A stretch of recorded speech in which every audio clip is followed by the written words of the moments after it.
د چا چې دعاګانې نه قبلیږي، د چا چې حاجتونه دا نه پوره کیږي. وظیفو په دنیا کې ډیره زیاته بهترینه قیمتي او پاورفل وظیفه یو بنده دا وایي چې زه ټول عمر ما دواګانې وکړې یو دوا هم پکې نه قبلیږي، څونه حاجتونه دي د الله پاک نه مې وغوښتل نه پوره کیږي.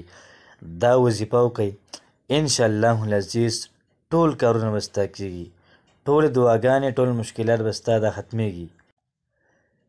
بسم الله الرحمن الرحیم. السلام علیکم ورحمت الله وبرکاته. امید در رب کوم چې تاسو ټول به ټیک ټاک کې د صحت نه مزه اخلئ.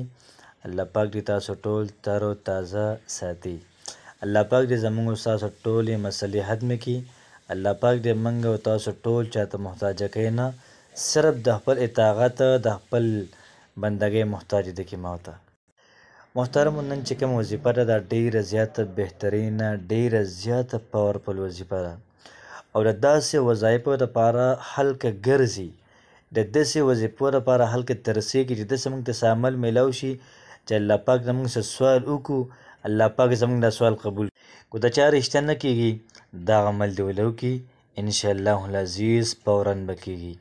که د چا نوکري دا نه کیږي، نوکري ورته نه میلاویږي، د چا کاروبار نه چلیږي، تاسو یو پیره په دې ټرای وکئ، انشاءالله العزیز ټول کارونه به ستاسو کیږي. او تاسو یقین وکئ دا وظیفه چې چا کړې ده نو وروسته به ماته دعاګانې کوي، وروسته کله کله رنګ به وکړي دومره خوشحاله چې د خوشحالۍ څه اندازه نه وي.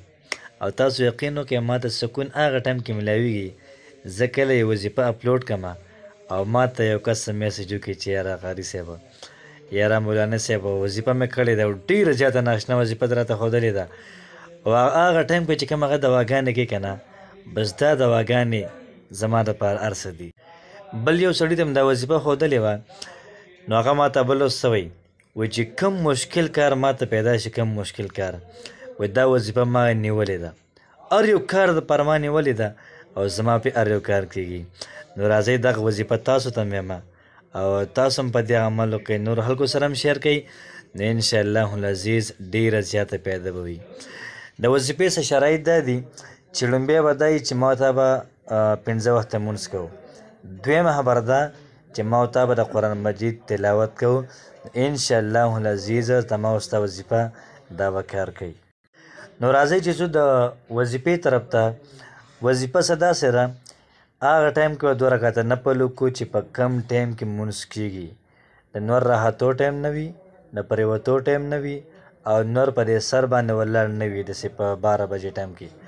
د دې نه علاوه چې کم ټایم کې نفل ته کې نفل کېږي ده، نو ما او تا به چاردام وکړو په اخلاص باندې، بیا به د هغې نه بعد 2 رکعته نفل وکړو ښه په جذبې باندې، ایمان په قوت سره په جذبې سره چې کله موږ 2 رکعته نفل وکړل نو بیا به د هغې نه بعد 11 پیرې درود شریف وایو او بیا به حسبنا الله و نعم الوکیل دا به 1000 پیرې وایو، بیا به د هغې نه بعد 11 پیرې درود شریف وایو، بیا به د هغې نه بعد اوږده دوا وکړو او ښه په جذبې سره انشاءالله العزیز زموږ چې څومره مسلې دي دا ټول به الله پاک ختم کړي، څونه چې کارونه دي یا څونه چې پریشانۍ دي، څونه حساب کتاب دی چا دعاګانې نه قبلیږي، نو انشاءالله العزیز دا ټول کارونه به الله پاک په احسن طریقې سره په ښکلې طریقې سره پوره کړي.